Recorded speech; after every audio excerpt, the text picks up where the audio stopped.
Sure. I'm just starting, and then I'm going to hand it over to Beth to to really lead this event.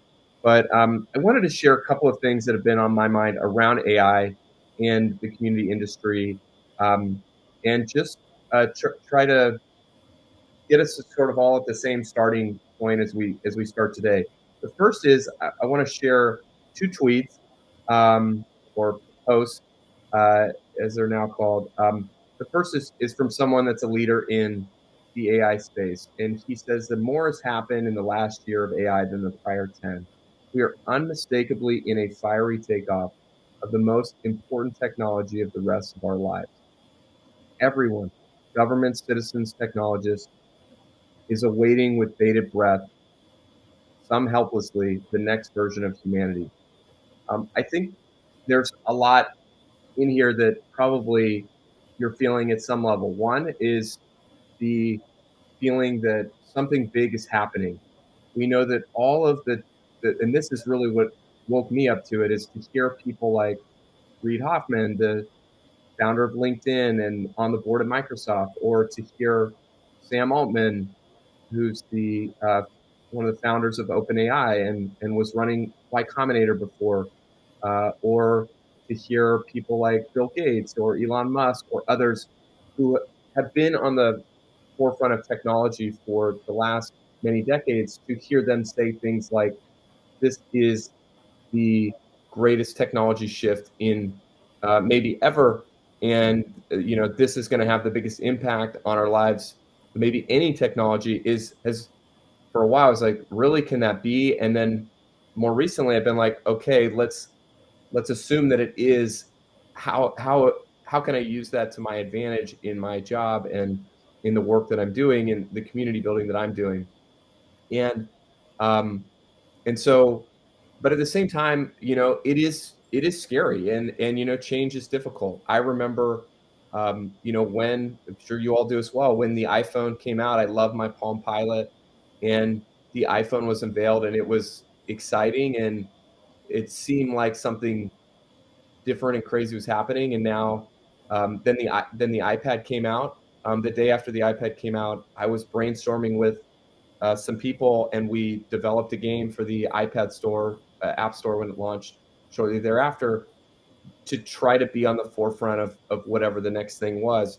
And so with AI, it can feel scary, but also, at least for myself as an optimist, it's really, what is the opportunity? And there's a huge opportunity for us. Here's another tweet to give some perspective of where this may be going. Some AI math from today's baseline. Chips improve 2x by next year. Models improve 2x next year. CapEx scales capacity by 10x next year. Means that whatever you see today will be 40x better in a year, and another 20 to 40x better a year after that. So we can expect 800 to 600x by 2026. What won't be possible is probably the better question. Um, when we were building Startup Grind, which is a community that I helped start, we didn't have any money. A lot of the things that people experience today with, can't get resources for their team or team getting cut. We felt all those things because we were bootstrapping it, and we just had to do as much as possible with as little as possible. And so we're always thinking about, what can we automate, what can we speed up, what can we get out of our hands, so that we can move faster. And as I think about AI, I think about this in the exact same way. No computer uh, application, no AI is going to replace the deep, important relationships that you have in your life. I don't think an AI is going to replace my mom. I don't think AI is going to replace an amazing community leader, like Beth, who's leading the CMX community. I don't think AI is going to replace, the great people and connection to people that we have at Startup Grind, for instance, or so many other, or Leah and Jessica at Salesforce, or Udam and AJ at GDG. There's so many examples here that it's not going to replace, but AI can help us, um, maximize and magnify the great work that we're doing and scale it out. And I'm going to give just a couple of quick examples of this that I've experienced over the last few weeks and months. One thing, this is more of marketing related than community related, but one thing that we did with our own website is we took the headline that we had and we put it into ChatGPT and we said, hey, you come up with a better headline for this message. You come up with a better message than us. And their message for our new website, for the headline that we used for Bevy, was 2% better than what we came up with. Not a huge amount, but it's something, it's incremental. And now we're working on what is the next 2%, what is the next 4%. The Fahim, who's working on the CMX team and also works on the Startup Grind team, he's answering hundreds of emails from chapter leaders and group organizers every single week. And we've implemented a solution around AI that takes all of the questions that those people have and puts them into um, an answer that AI generates into a draft that he can review before he sends. And this has allowed him to dramatically speed up this sort of monotonous, day-to-day work that needs to be done to maintain the community that we have, but also let him focus on all of the really important, difficult things that he alone can actually solve. Um, so we're seeing examples of this coming into our lives that are super positive, but it's a change. We recently launched an alpha product for CMX called Kobe.ai in partnership with Kobe Fuller to try out what would it be like to have an AI powered community assistant, somebody to help you along the way. um, mixed reviews on whether or not that's something that people want to use, or even some people questioning if we should use it. But we're trying different things to try to find the right formula. The last example I would share is that a couple of months ago, I got a really difficult email from an organizer, and I it was like 3 pages long, and I read it, I internalized it, I knew what I wanted to say, and I knew it was going to take me about an hour to write the response. And I didn't have an hour. I had back-to-back meetings, and I needed to get this person a response immediately. And so I took my thoughts and I bulleted them out of what I wanted to say, and I put it into ChatGPT, and within seconds, ChatGPT spit out a full message explaining in detail all of the thoughts that I had around answering the questions that this person had, which were really time sensitive and important.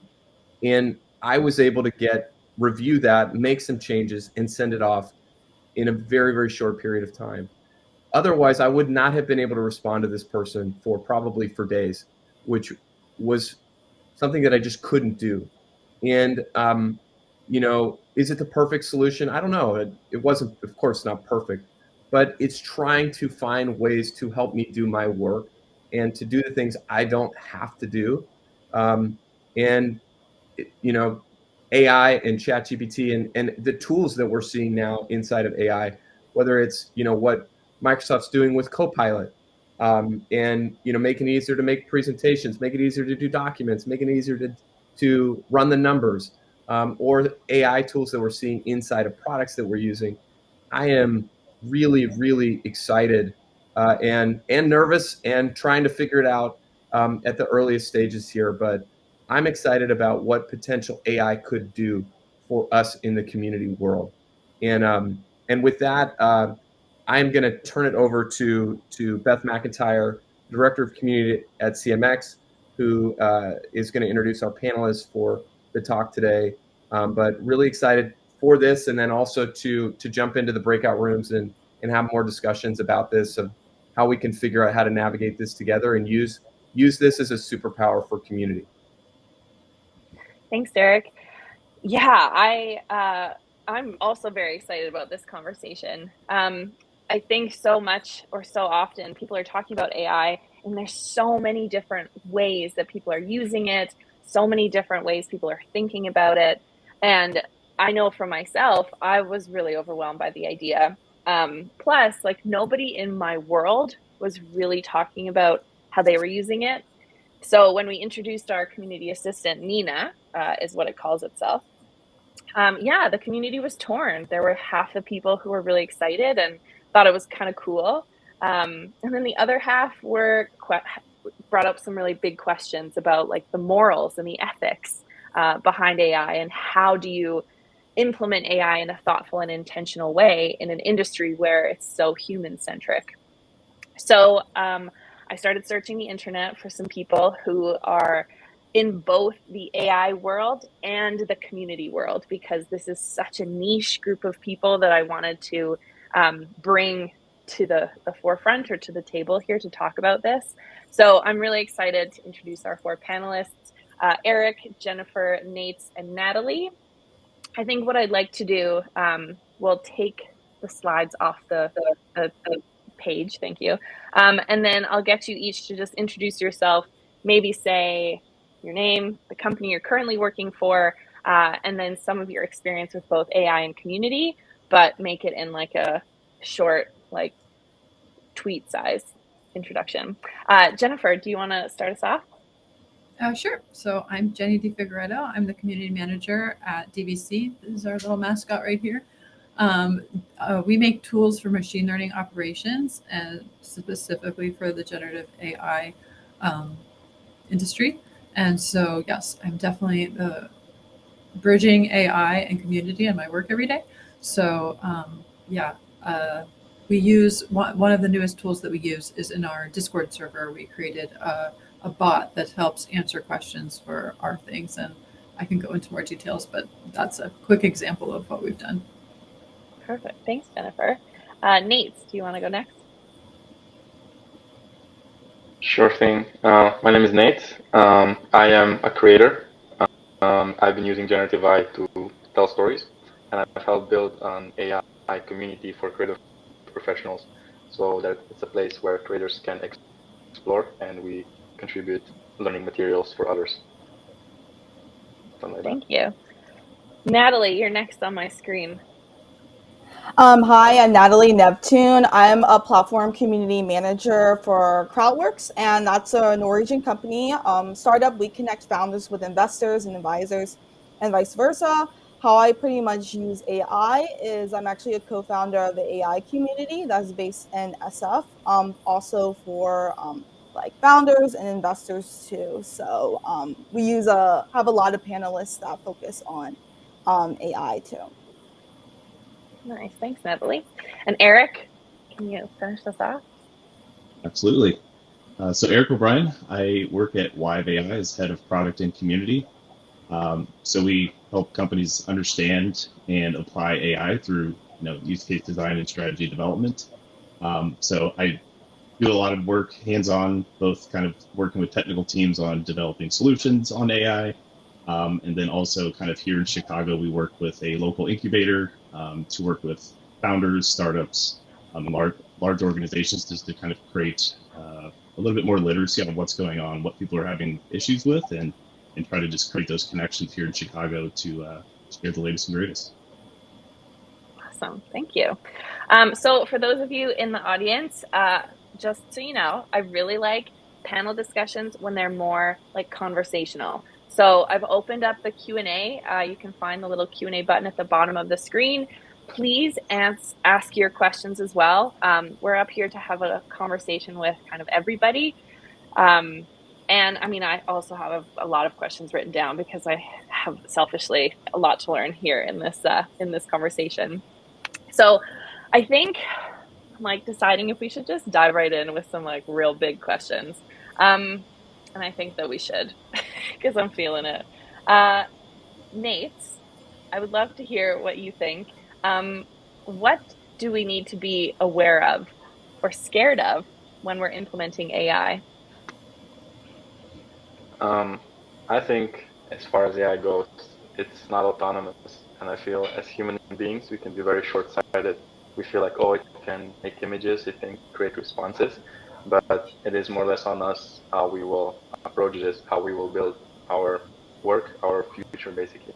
So I feel like it's very much in the hands of humans to decide how do you want to implement AI into your work and your life, because this is a major transformation and it is incredibly disruptive.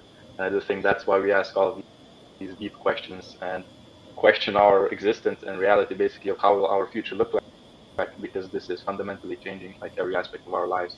And I do think it will be integrated everywhere. At the moment, we are like seeing what we're seeing with large language models and image generators, animation, and all of that. And I think this will just like, proliferate and go further. So I think it's more about how do you want to implement it. I think because it is more of a tool. I think as far as AI goes, it is a tool, but not a traditional one. It's a conversational one.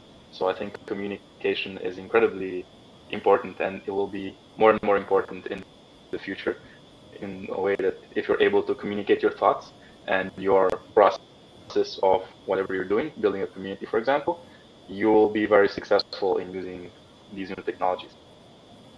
So you can choose to have a, customer support bot or like community manager bot, or you can have someone who creates engagement strategies for you. It really is up to you how you wish to use this technology.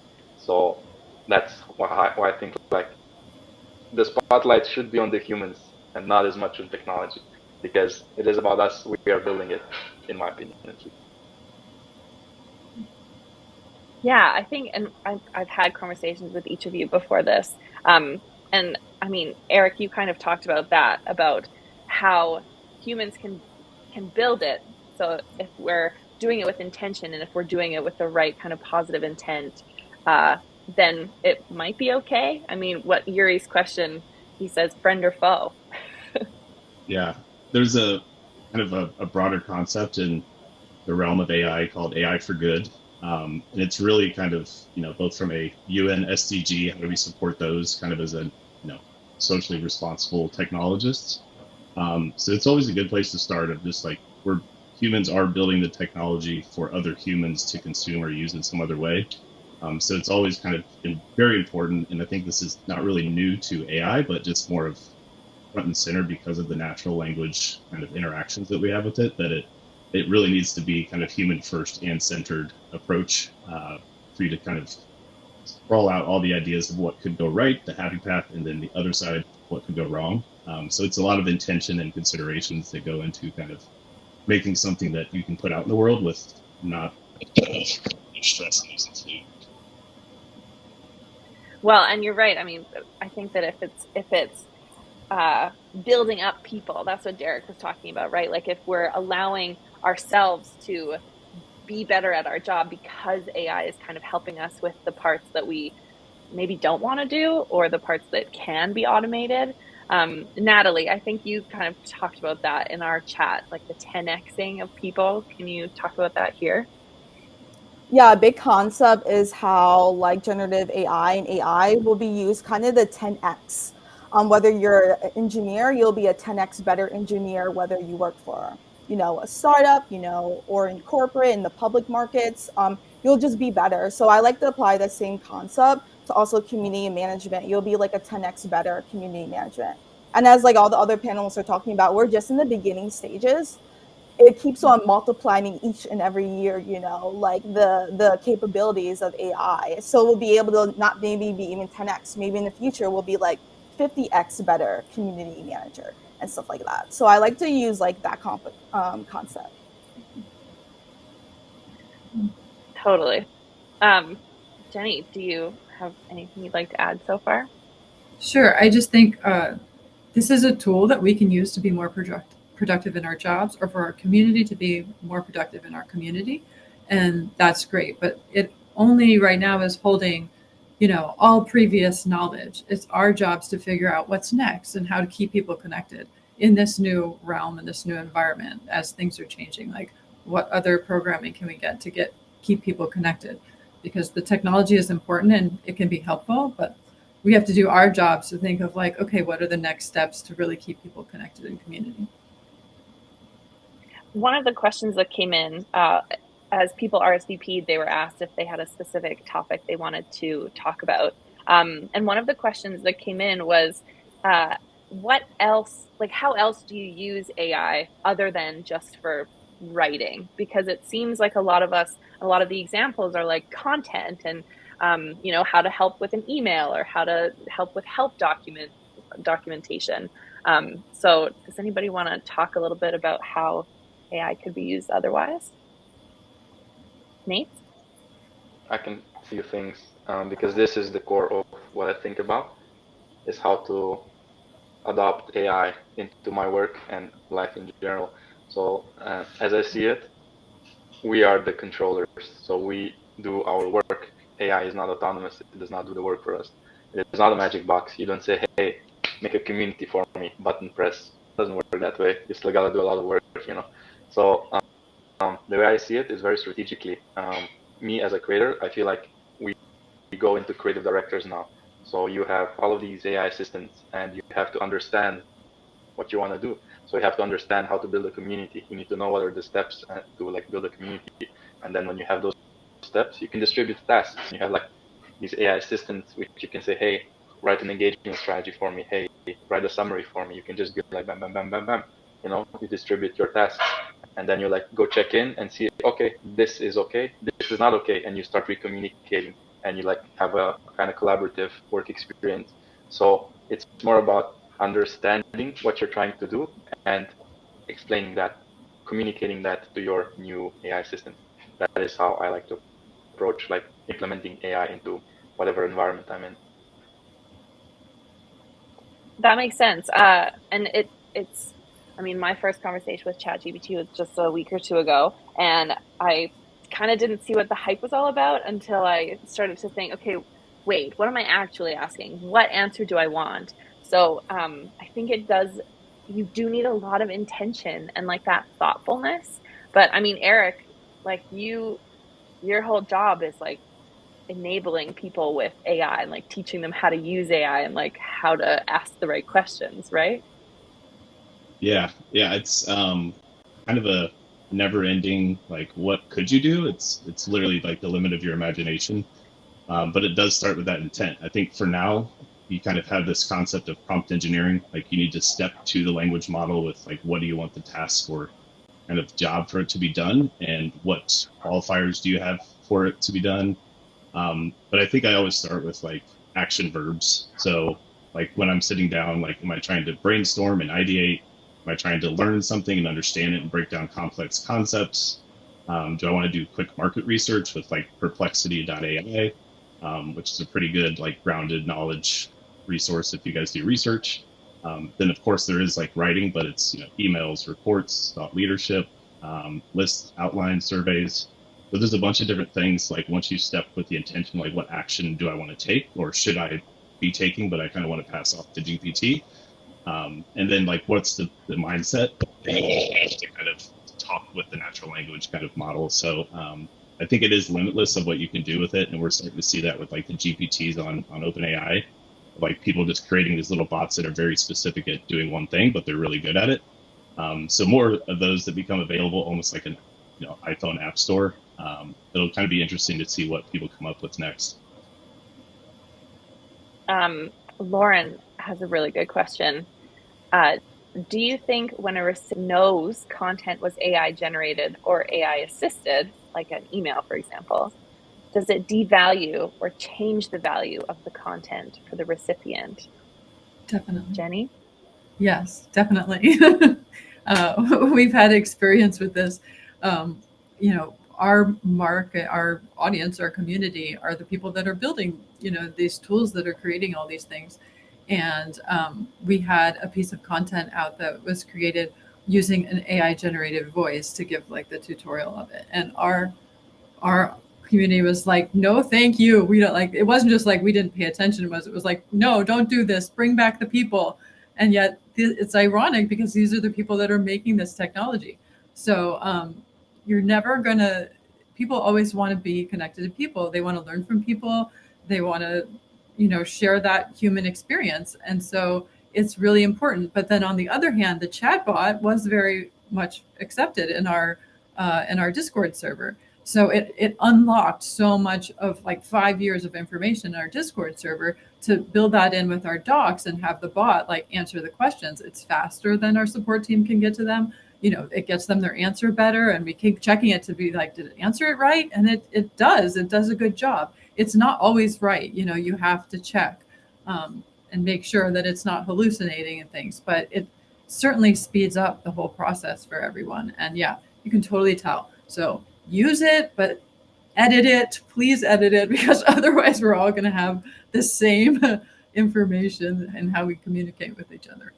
We still need to have our own voices.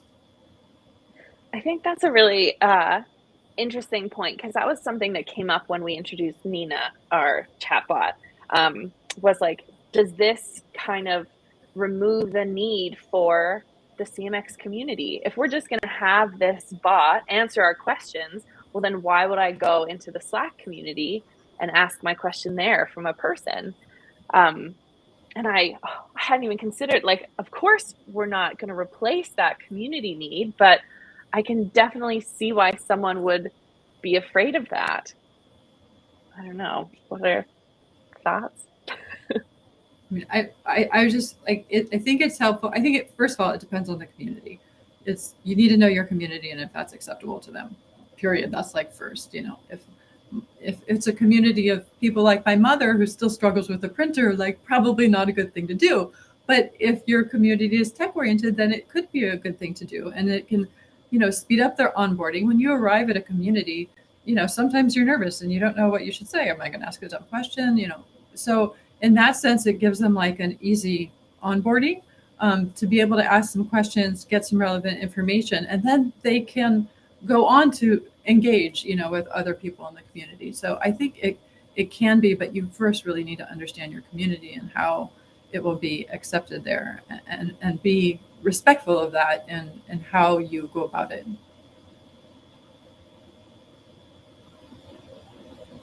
I see nothing. Yeah, to tag on what you're saying, a good use case I think is called intros.ai. A lot of companies, I've seen them started using it. For example, I think Mercury, they're like a startup that's kind of in the fintech area. And also I helped host an event that used it.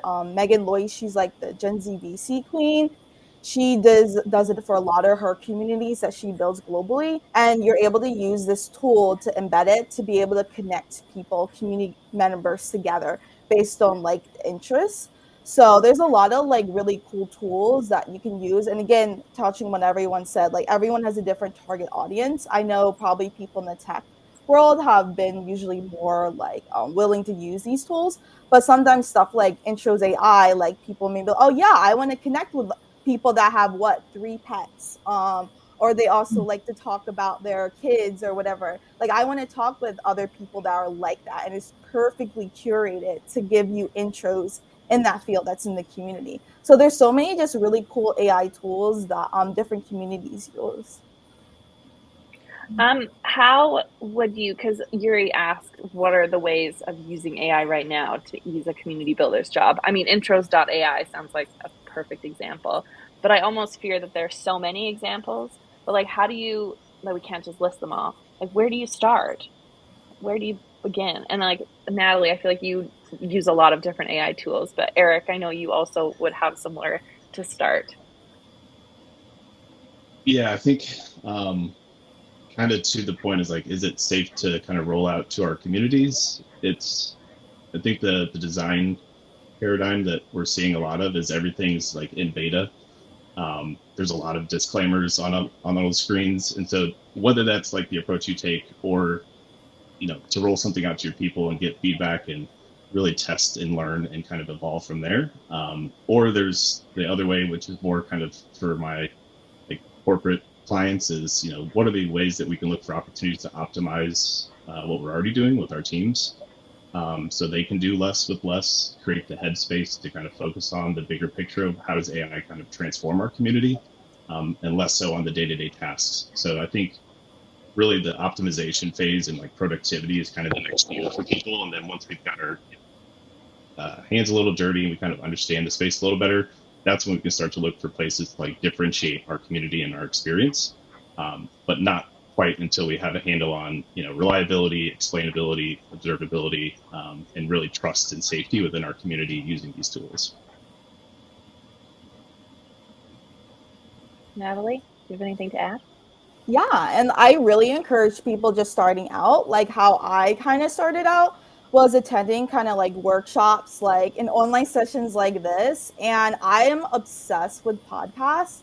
So for me, I listen to like This Week in Startups. That's Jason Callahan. He's like the leading like angel investor in the US. And he has a lot of sessions that he brings on people like that kind of specialize in AI, and they kind of share different tools that you can use. And the cool thing is that there's a video aspect to the podcast, so you can actually see them showing you how to use the tool.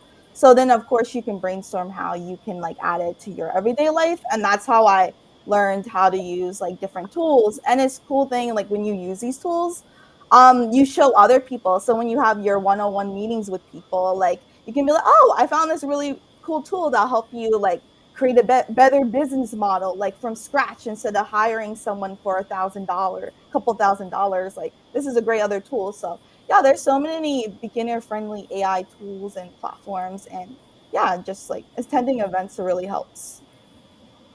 That is a really okay. I'm glad you talked about like instead of hiring someone, we can just use this tool, because I think that that's a conversation that's on everybody's mind as well. And Luca actually kind of talked about this. He has a question here about AI creating a world where we have more entrepreneurs and fewer workers, like in a corporate sense, because AI is making it so easy and cheap for entrepreneurs to just build their products that they might not have to hire as many people.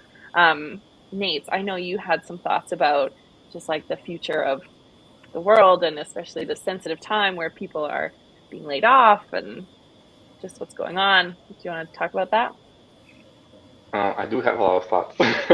I think I'm incredible. It's both sides always. I think on one side I'm incredibly inspired by the individual empowerment, because now like one person has so much power with this technology, because you can literally do the work of 10 people, like Natalie says, like 10x, 50x, like as many of these assistants as you can manage and communicate. You can use them and you have the power to create amazing things.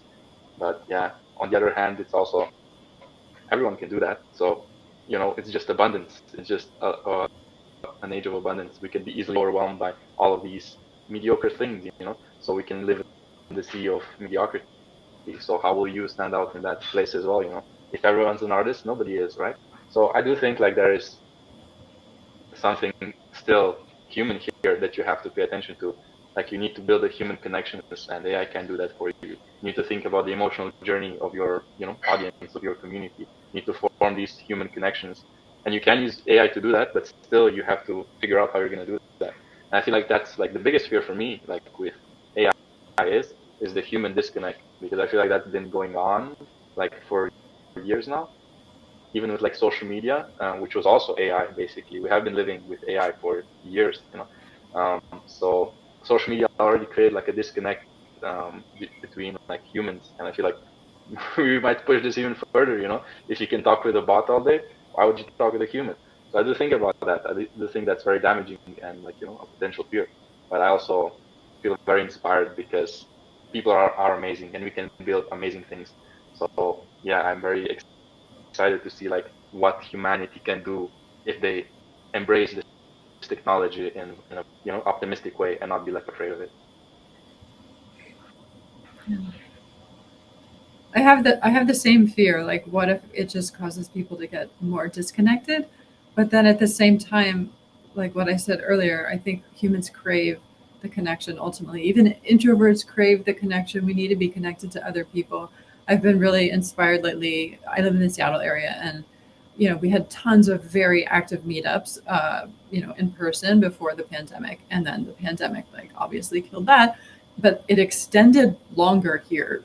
People still stayed away from them, but now they're starting to come back, and they're getting together again, and because they need it and they want it. And when I talk to people, they're excited about being there because they want to make the connection. And these are people that are in tech, like they're software engineers, and they sit in front of their computer all day, and they may be happy to disconnect and just talk to somebody, but it's not true. They do want to talk to other people like them, and they do want to see them in person. And I think that, like, as we have so much technology and we're dependent on it, and it's so integrated into our lives, we crave balance for that. Like, we crave balance in nature, we crave balance in human connectedness, and so we just by nature find a way to do that for ourselves. And as community managers, like, now we need to figure out how to make those things happen for people. And to some degree, I don't think we can afford to not move along with AI because, you know, Derek showed his age and talked about a Palm Pilot. But when, you know, the iPhone came out, I know that I had a lot of people saying, I don't know how to use this. I'm, you know, illiterate when it comes to technology, but like, you can't afford that anymore. I think AI is here. It's here to stay. Those tweets that Derek shared earlier, like, this is it.